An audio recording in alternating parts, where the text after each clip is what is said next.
கர்த்தருடைய நாமம் மகிமைப்படுவதாக. இன்னைக்கான வசனம் 1 சாமுவேல் 1ஆம் அதிகாரம் 17ஆம் வசனம்.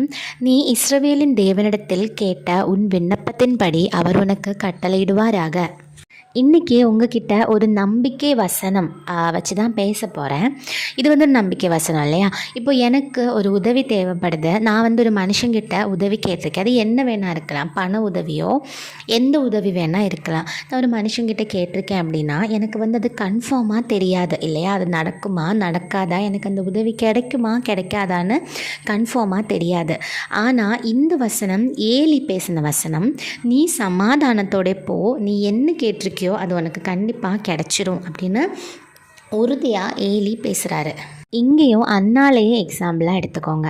உங்களுக்கு என்ன வேணும் அப்படிங்கிறத யார்கிட்ட கேட்குறீங்கிறது ரொம்ப இம்பார்ட்டண்ட். உங்களுக்கு வேணுங்கிறத அவர்கிட்ட கேளுங்க. சமாதானத்தோடு அனுப்புவார். வேண்டியதெல்லாம்